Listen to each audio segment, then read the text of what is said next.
We got Alex Campbell says, will RJ Barrett be a star in the NBA? Um,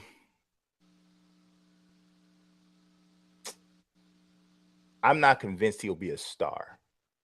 Um, when I see him, one of the people that comes to mind when I see him is Tyreek Evans. Hmm. Um, and so, yeah, I'm not sure.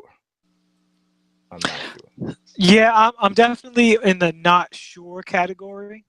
And the reason is, well, first of all, he's young, right? And at his age, we can't, it's he can go either way, obviously. What concerns me, there's a few things. Not a great 3-point shooter. Doesn't appear to have a broken form, so that could easily improve. Not a great ball handler. Mm-hmm. Not only finishes with his left hand. And while he's a plus athlete, I don't think he's an elite athlete. No, he's not a freak. Right. Doesn't have extreme burst. So now we start to get into the category of what is it you do really well? Because in the college game, he's getting a lot of rebounds that aren't going to pan out when he's playing against bigger people. Mm-hmm. A lot of inside baskets that aren't going to pan out when he's playing against bigger people. And the free throw shooting is extremely alarming. Mm-hmm. So, all those negatives said, what I also see in RJ is he appears to be hungry. He appears to love the game, Mm-hmm. and he appears to be a guy who takes to coaching Mm-hmm. and is willing to learn. So he could easily be a guy that comes back with a bunch of tools, after every summer, and Mm-hmm. could turn from a guy who's looking a little more like a Tyreek Evans Mm-hmm. to a guy who's looking more like a Paul Pierce, Paul George type of guy. So, you know, I that's why it's I don't know, because it really depends on how much he wants to develop. He has the physical tools to be an NBA star. He has the mentality to be an NBA star, but right now he doesn't have the skills of a sure thing. I think Ja and Zion are sure things relative to, their skill set. Whereas RJ Barrett's skill set, I think, is more of a Paul Pierce, CJ McCollum skill set.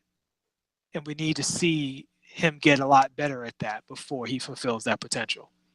Yeah, I definitely don't see the Paul George thing because I don't think he's long enough, and I don't think he's athletic enough, and I think that's two of the really, really big qualities that Paul George brings is the length and the athleticism, and that's something that RJ doesn't have. It's more Uh, Paul George's creativity. okay, I definitely see more Paul Pierce than I see Paul George for him. I think that's a better person for him to look at.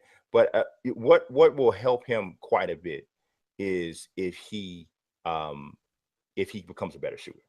That's big for him because the fact that he's not a great shooter makes makes the fact that he's not a freak that much more potentially detrimental.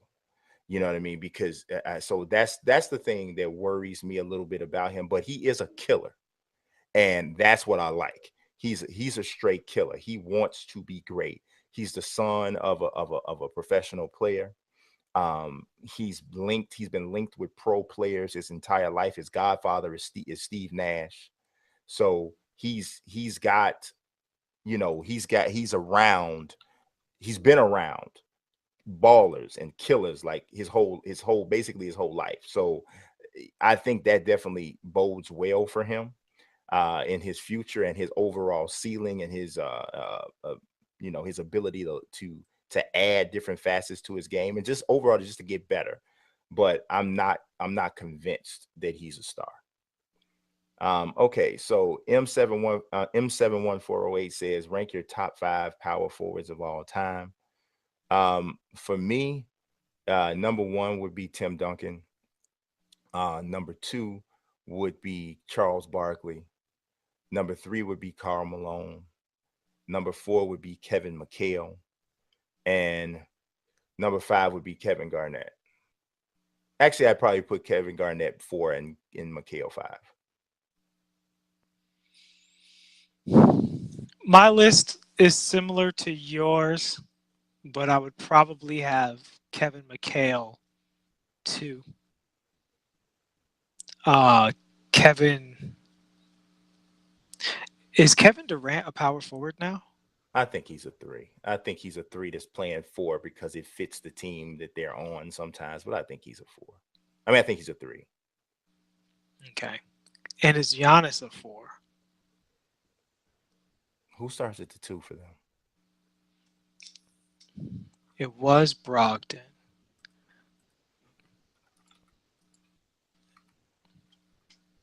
Because if he, that I definitely would have to consider him for sure.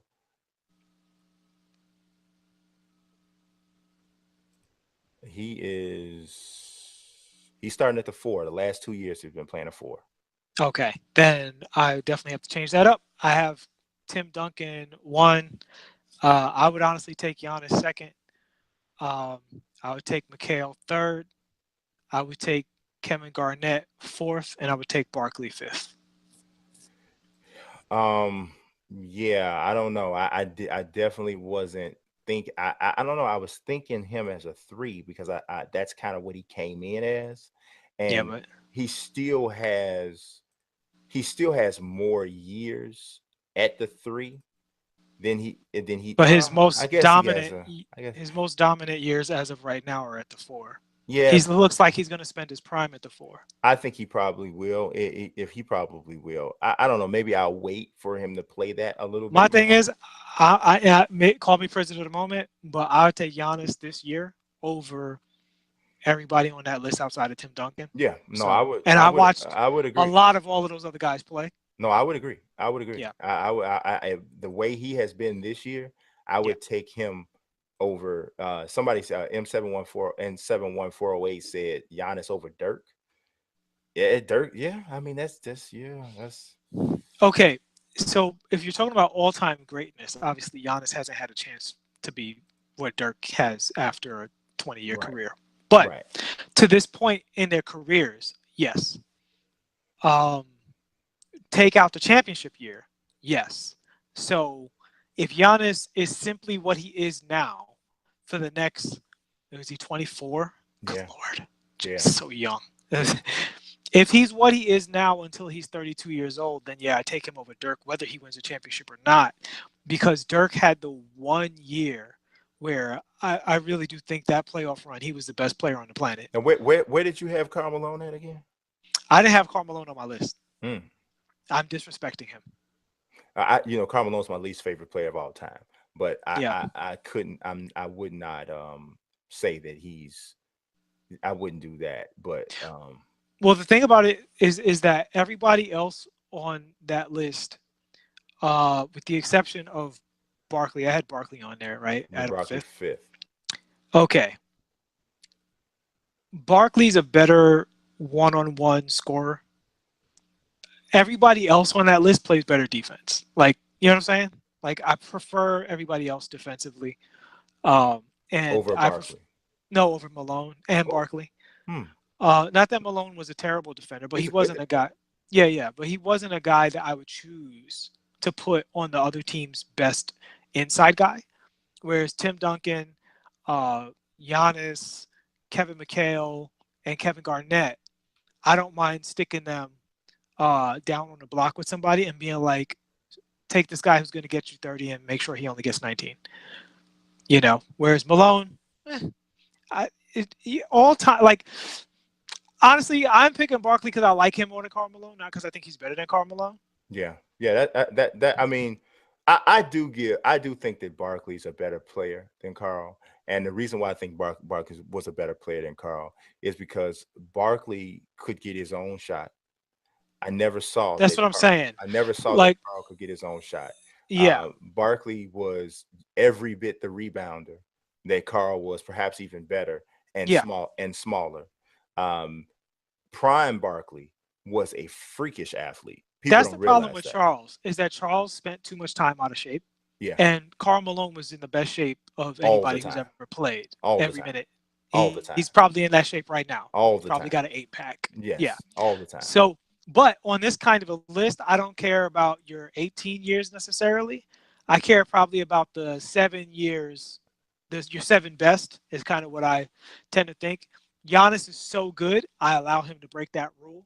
And I'm just like, this year, Giannis, he's so young, he's so good on both ends that, I mean, outside of Tim Duncan, I've never seen the power forward I this guess, good. I guess if you had to, if the person asking the question is saying, are we talking about over an entire career, which is kind of more of what the how I was taking it, then I would not put Giannis there yet, because here's the thing: God forbid Giannis get hurt and he's never the same or doesn't play anymore.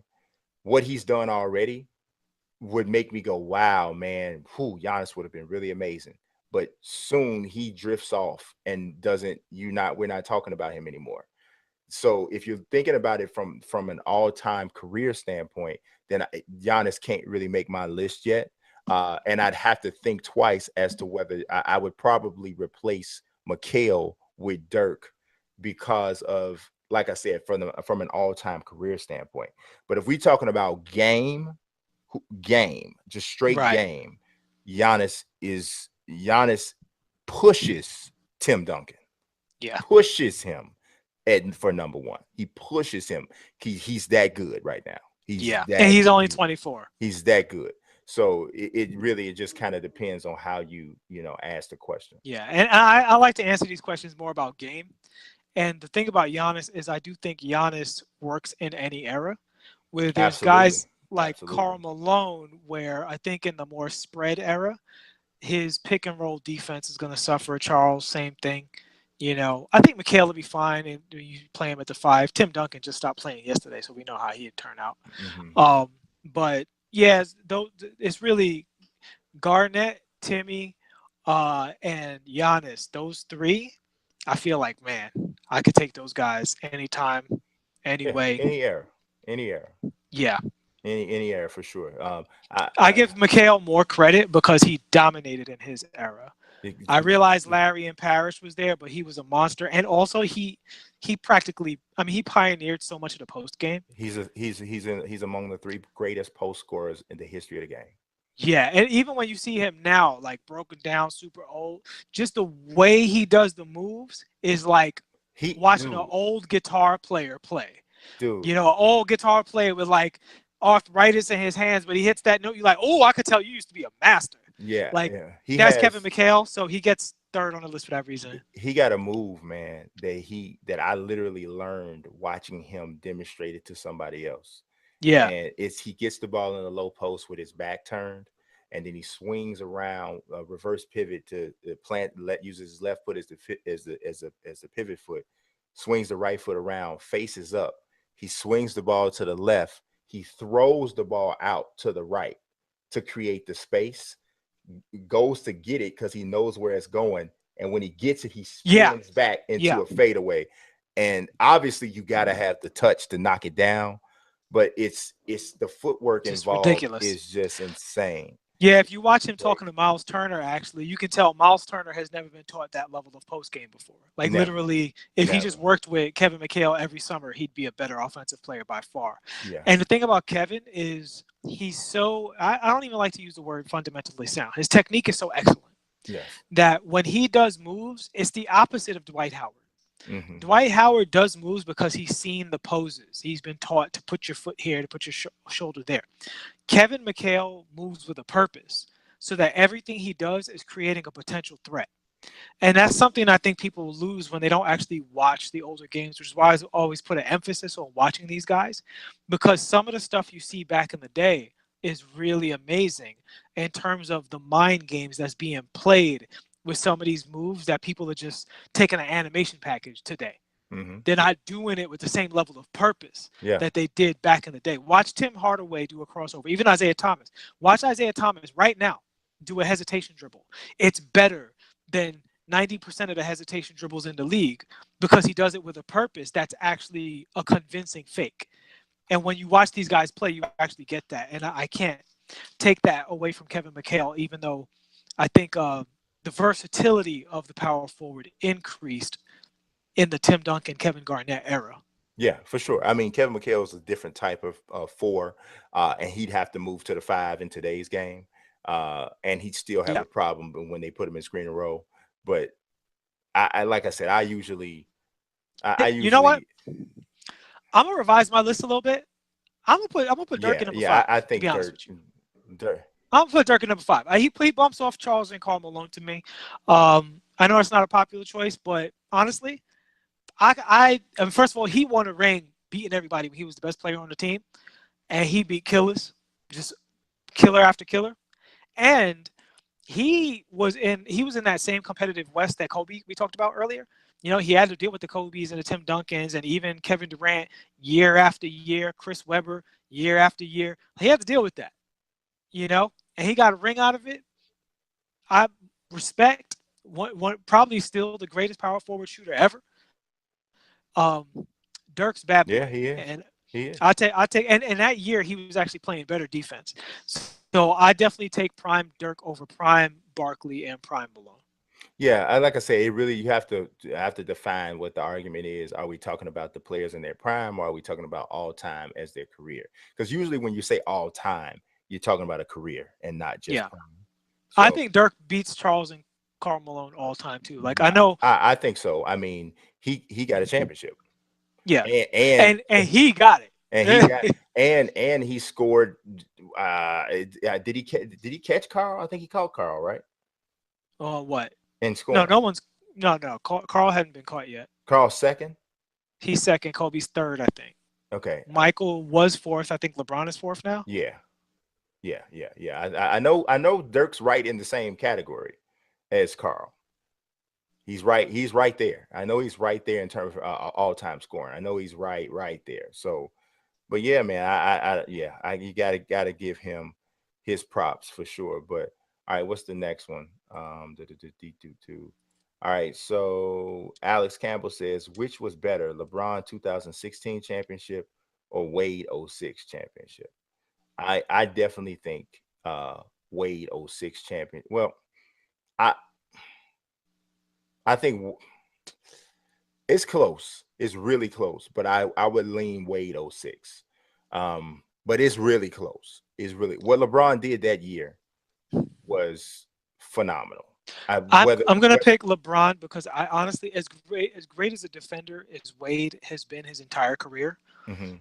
I thought that year was the closest that LeBron came to being the best offensive player, the best defensive player, but also like the best playmaker in the league. No, And he said 16 LeBron.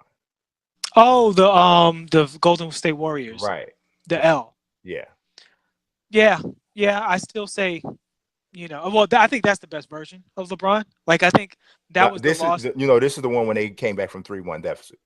Oh no, no, no! I thought the year before that was the one that LeBron was at his absolute best. To be honest with you, Yeah, because the 16 championship is beating Golden yeah, State. that's what. Yeah, I would actually take 2015 LeBron over 2006 Dwayne Wade. I think they're saying that because it was a championship that it didn't look like LeBron was supposed to win. And the '06 championship that the Heat won with Wade, they definitely wasn't supposed to win because they were not a better team than Dallas. Yeah, and Dwayne got a lot of I mean, Dwayne, controversial calls. He but was Wade, great. He oh was God. great. I'm gonna tell you, as much as people talk to Kobe, that was the closest thing to Mike I'd ever seen. He was wild. He was definitely wild. And actually, when Dwayne Wade was coming up, I was saying he was a better comparison for Michael than anybody I'd ever seen. Despite Vince having the dunks and Kobe having the post game, I thought Dwayne, his overall way he played the game was Yeah. similar to the way Mike just saw the 5-man unit. Just Hmm. the intelligence was there, the instincts were there, the athleticism was there, the strength, the Yeah. defense. I thought Dwayne Wade just a little short and Hmm. not as good of a shooter. Yeah. But outside of those two things, he had it. I totally agree with that. But yeah, I would definitely take LeBron. Um, especially once LeBron got a post up game, there was 2 years where LeBron was absolutely Yeah. Two ridiculous. years with the Heat, Right. the two championship years with the Heat. Yeah, Yeah. defensively that was his peak, but offensively he was a little better when he was in Cleveland still because his shooting got better Hmm. and his post game got better. Well, I And think he shot his highest percentage from 3-point range with yeah, Miami. yeah, but you look at the games, the shots that he was getting was because of Bosh and Wade and the pace and space system. He wasn't, stepping back and pulling up in people's faces like he was in Yeah, Cleveland. Cleveland. He was a Started better shooting shooter in Cleveland, like contested despite the shots. percentages. Yeah, he was shooting role player 3-point shots in Miami. Yeah, I don't. I think No, maybe he was not. he was getting a lot of no, like He was getting seriously, a he was lot getting of. a lot of He he was was getting a lot of wide open looks. getting a lot of He ain't good getting looks. He's getting he a lot of wasn't good getting a lot of looks. good looks in Cleveland because he was the Yeah, primary. I don't think the system, the offensive system in Cleveland was good, was nearly as good as it was in Miami, just I agree. overall. And I I agree. think that also had something to do with, what I think they would lost to Golden State anyway. Golden State was just a better team. But I don't know. I still say Wade because I remember that series and I remember thinking there is no way in the world they can win this series. But I thought the same thing with LeBron, and I agree with M7 because he said that he thinks that the 16 championship is LeBron's greatest accomplishment in his career, and I 100% agree. Winning that championship against that team in that situation at that stage of his career in that city with all of what had gone on, easy. That's the greatest accomplishment of his career. Easy. Correct. Nothing else is like that, you know. And he feels that way too. That's why he said that championship Hmm. right there, that made me the GOAT. That's the one that made me the GOAT. Now I don't agree with that particular Yes, going that's a that that's a far. wild boy statement right there. But I don't agree going that far. I think it got more. I think it has more credence than somebody leaning on their one-on-one prowess as to say that they're the GOAT. I think it makes more sense than that because at least happened in the context of the way that they actually compete officially. But I still don't agree with it either way. I think Mike is still the best. But you know, let's see who else we got here. M7 says, what's your favorite movie of all time? My favorite movie, you should be able to tell because it's one of the 8 on my wall back here. So my favorite movie is the one over that shoulder. Usual Suspects is my 100% favorite movie. I don't know if anybody who hasn't seen the movie, if you have not seen Usual Suspects yet, I just really, I can't more strongly recommend, especially if you haven't seen it, especially if you don't know anything about it. And I am a total non-spoiler guy. I do not give spoilers at all. The movie could be 45 years old. I'm going to ask you, did you see it before I start talking about it? That's just the way I do. I just say, if you have not seen The Usual Suspects and you don't know anything about it, I cannot more strongly recommend to watch a movie. It is fantastic. My number 2 movie is up there too. Wait, is it? Yeah, there's No Country for Old Men. No Country that's a for good Old. movie. That's a great movie. That movie. No Country's a great movie. Oh my God. Phenomenal movie. Anton Chigurh is one of the nastiest characters, and I don't Yeah. mean nasty like wipe a booger on you nasty. I mean, I'm talking about like if you want to know what it's like looking into the eyes of a psychopath or something, like Yeah. it's a different situation going on there. I love movies, so I am like a huge, I don't watch them nearly as much as I used to, but I'm a big movie guy, and I'm like, I don't just watch it like most people watch it. Like I'm looking at everything. I'm looking at Hmm. cinematography. I'm looking at editing. I'm looking at screenplay. I'm looking at the way people deliver lines, all that kind of stuff. And yes, so those 2 movies are fantastic. What is your favorite movie? My number one favorite. It is hard, like you. I'm a big movie guy. It definitely relates heavily to the industry that I work in. I learned how to do comics from watching movies largely, and animation and stuff. So it's very hard to pick a number one. But if I had to pick a number one out of my favorites, combining, it's a great movie, great script, great acting, and I watch it a lot, it would be Pulp Fiction. Yeah, Pulp Fiction is I fantastic. love Pulp Fiction to death. The more I watch it, the more I like it. There's a lot of movies that are like that I could throw out there, but the number one is probably Pulp Fiction, and probably the thing that when I go to create something, has a lot of the elements that I like put together. Yeah, Pulp Fiction is fantastic. Definitely a great movie. I actually, weird thing about Pulp Fiction is I saw Pulp Fiction way late. Oh yeah, Like I think I saw Pulp Fiction. It had been out like 5, 6 years. yeah. Like so, and all I knew about it was that everybody said it was really dope, Hmm. and so that was all. That's all I knew. I didn't know anything else, and I watched it. And I had like no idea what was going on. I didn't know anything about any of that, but I watched it. I was like, yeah, this is pretty dope. It kind of got me into watching everything Tarantino. Yeah. I'm not as much of a Tarantino fan as I used to be, but I Really, definitely I think Inglorious Bastards is like, yeah, that's really funny actually. love that movie. Yeah, it's a good movie. I don't Yeah. know why the comedic parts stick out more than anything from that movie. Like, there's some lines in Glorious Bastards that is hilarious. Yeah. But uh, I like I said, I'm not a spoiler. I don't even say lines for Right. stuff. I I I'm telling you, this is coming from a person who had never seen the six. Well, see, I'm about to give a spoiler. And Right. okay, Sixth Sense. If you ain't seen the Sixth Sense, I'm sorry. Okay, but I got But to don't tell it. spoil it. I got to tell the story. I got to, dude. My grandmother. I hadn't seen Sixth Sense, right? So she said, "Have you seen the Sixth?" Okay, let me just say, if you have not seen the Sixth Sense, in the chat, say, "I have not seen the Sixth Sense." If you have not seen the Sixth Sense, okay, great.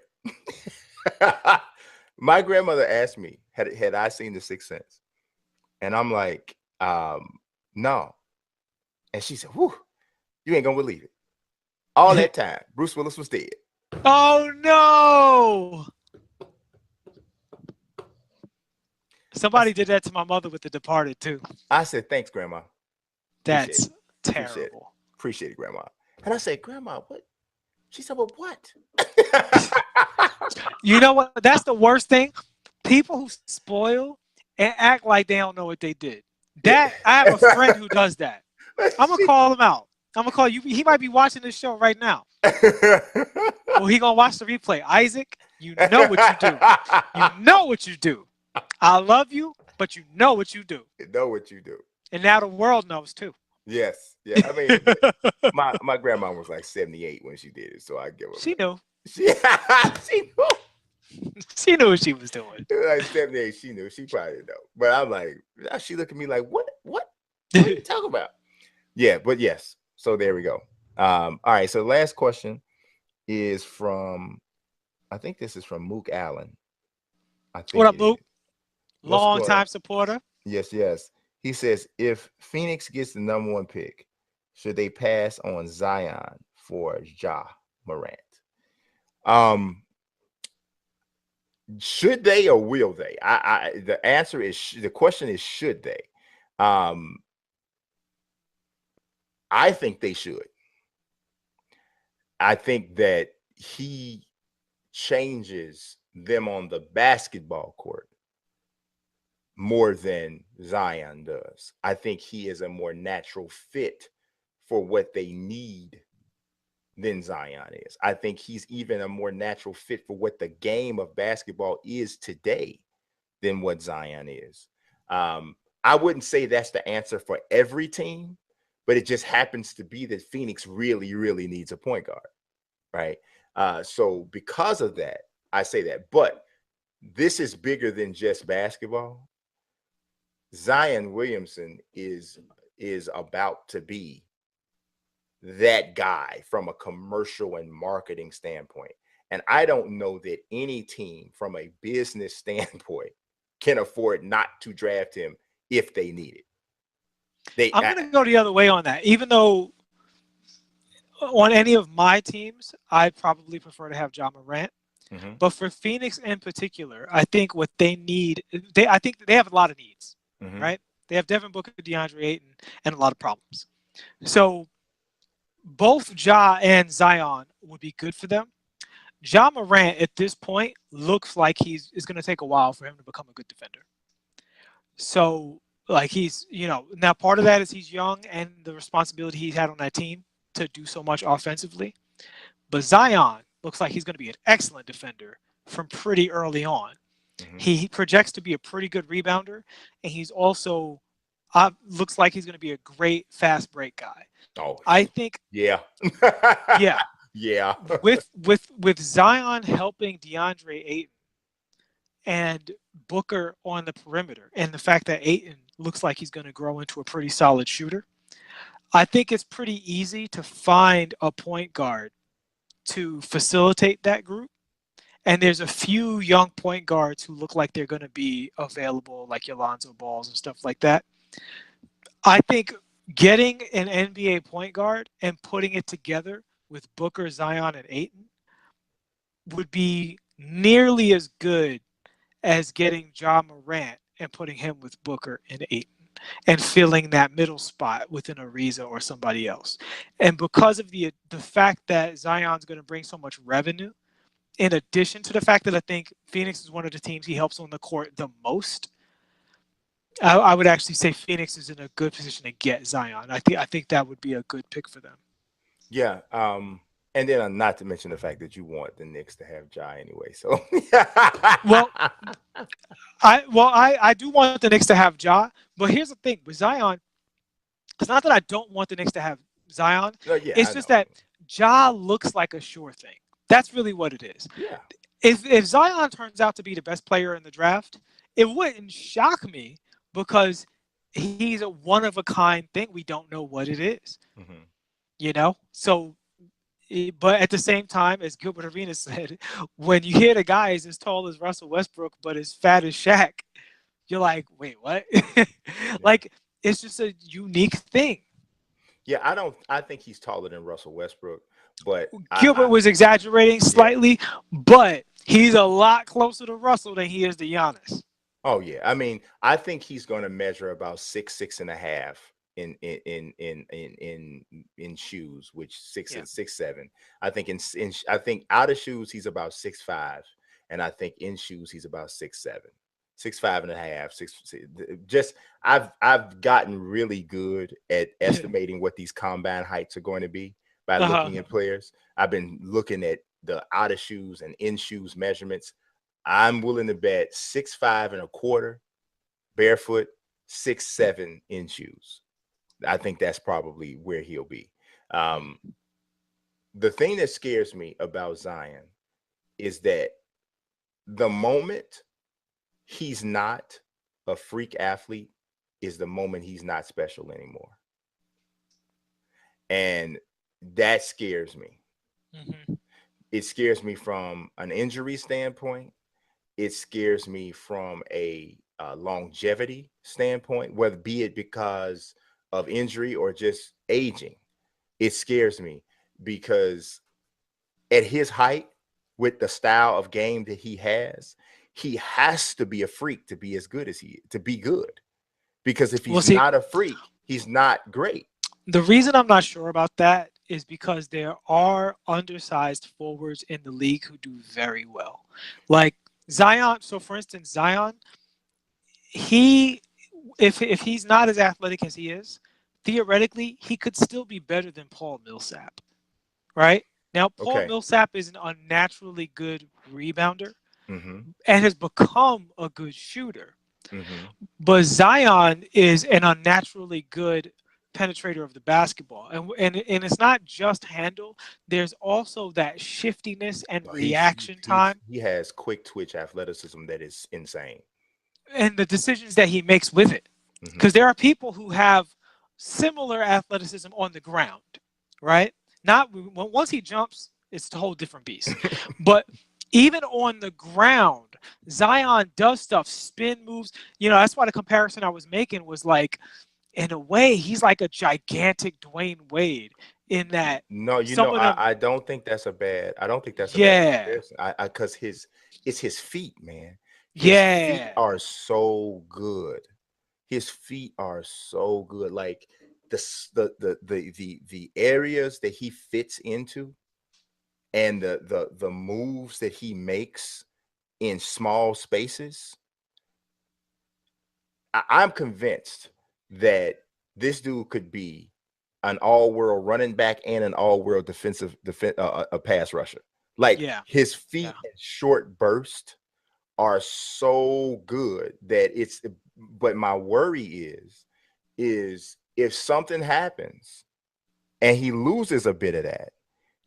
You mentioned Paul Millsap. Well, Paul Millsap didn't become an all-star level player until he could shoot.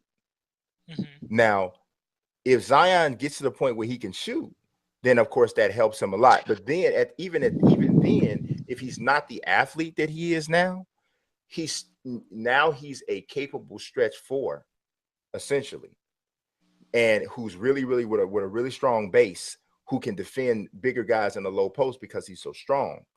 But he's not that guy on offense, because now at this point, if he loses any athleticism, he's a stretch big, and he got to be able, and he's got to improve his jump shot to even be that.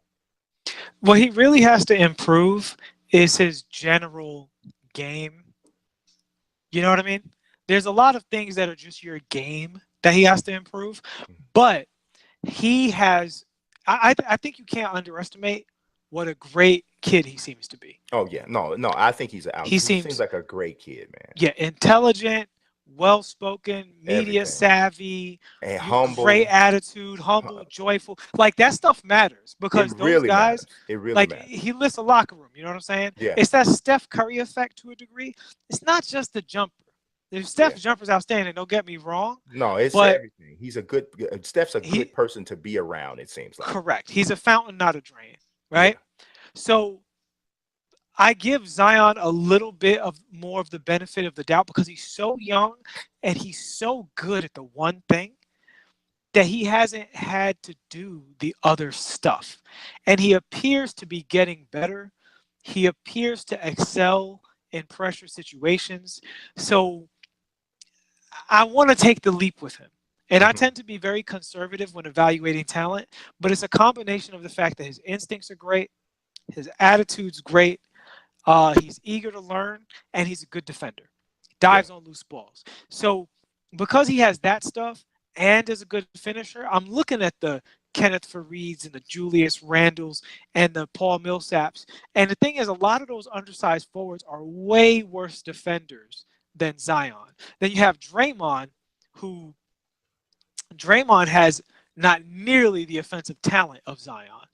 Even though at his peak, Draymond was, a decent shooter, not great, but enough to keep you honest. Hmm. Zion looks like he could be at least peak Draymond shooting wise. So if he turns out to be Draymond with an offensive game, but he also sells tickets, great in the full court, that's not a bad deal. No, He doesn't no, have to no. be an I MVP. don't You know think what I'm saying? I don't think you can go wrong picking him for so many reasons. I mean, who could pick Zion Williamson and get criticized for it? Right. Come on. I mean, you know what I'm saying? Like what? You know what I'm saying? Like you can't. Um, so that's why I wouldn't expect. I mean, because to be honest with you, you actually are gambling more taking Ja than you would be gambling taking Zion, because everybody considers Zion the sure thing. If Zion is a bust, nobody can criticize you for it. Right. Nobody can. But if you Nobody. pass on Zion, then it's like, what And are you doing? And I yeah, think the real thing with Ja is even if Ja turns out to be everything he looks like he's going to be, and Ja has elite point guard ceiling, right? mhm, He's literally got every offensive tool in the book. Even his shooting, not the greatest, but far from bad, right. right? So even if Ja becomes that in his first 2 years, he might have one or two De'Aaron Fox years, right? Like De'Aaron Fox, again, he's in that same group. He could, if he wound up being the best point guard in the league, nobody'd be shocked, right? He Yeah. has all the tools: fast jumps, shoots, great passing, all that, right? But his first year, he was trash, total trash. First year, bad young player. Takes time. The problem with Ja taking time is you might wind up losing Devin Booker. That's the issue. With Hmm. Zion, I think Zion might be better earlier He will. because, you He know what I'm will. saying? Because that athleticism, especially, he's going to drop 10, 15 pounds of baby fat between now and, training camp. So if Zion comes in super fit, that athleticism with the defense, Phoenix might wind up winning 38, 40 games next year, and you get to keep Devin Booker, and then pick up, LaMelo Ball the season after, whatever you wind up doing. Yeah, just so you know, Giannis had 45, 12, 6, and 5 tonight. Woo! MVP, MVP. That's crazy. So That's yeah, great. That is that bananas. that dude is insane. But all right, guys, that's what we got for you today. Appreciate you guys coming through as usual. Uh, be on the lookout for the next episode, which is going to be on Thursday. And also, if you missed any part of this particular show, it will be cut into some Yo, segments and before we distributed go, out real through. quick, Yeah, before we go, just you brought up Giannis. I just looked at his line. 16 of 21 from the free throw line. yes, 13 of 22 from the field. 5 blocks. 5 blocks. Yep. That's if he don't win the MVP, I'm done discussing that award as some accolade. I'm Yeah. done. There's already been plenty of controversial MVPs that so and so should not have gotten. You look at the amount Shaq has, the amount Tim Duncan has, and you like some Jason Kidd definitely should have gotten. You're like, wow. Dwayne If Wade.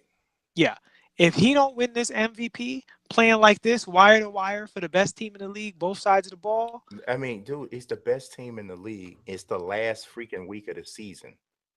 You know what I'm saying? And he's got 45, 12, and 5 blocks when he beating a probably rival. should be sitting. Mm-hmm. You know what I'm saying? Like it probably should be sitting. I mean, they already do. They already have the conference locked up. Did Bledsoe get hurt? He only played 3 minutes. What's up with that? He's a Uh, +8 in 3 minutes. What happened in that 3 minutes? Yeah, we gotta look into that. he had to get hurt. He had to get hurt. I can't imagine he had to get hurt. He played 3 minutes. He had to get hurt. No, he got ejected. Oh, I knew that. He got ejected. He threw He the got ball. ejected, He threw the ball at Joel Embiid. and they still beat Philly. Yeah. And by the way, Chris Middleton was 7 for 18, and Brooke Lopez was 4 for 12, and Brown was 5 for 12. And on the road. This is in Philly. And Giannis destroyed Philly. That's Yeah. crazy. Yeah. They get 20 points out of George Hill. Yeah. Yeah. And It was Embiid a big pickup for them. Embiid had a triple-double, 34, 13, and 13. Good for him. Yeah. Wasn't enough. He's a great player. Honestly, he's a great player. Dude. Ben Simmons had 6. That's unacceptable. We broke that on this show. Yes. One of the most disappointing players of the season. He has work to do. Yes. 3 for 5 from the field. He took 5 shots. Totally unacceptable. Yeah. And it was a -7. That ain't gonna work out. No, so, Milwaukee's too efficient for you to have that much of a minus out of somebody getting that many minutes. Yeah, that ain't gonna work out. No. All right, peeps. I appreciate y'all coming through. God bless and peace.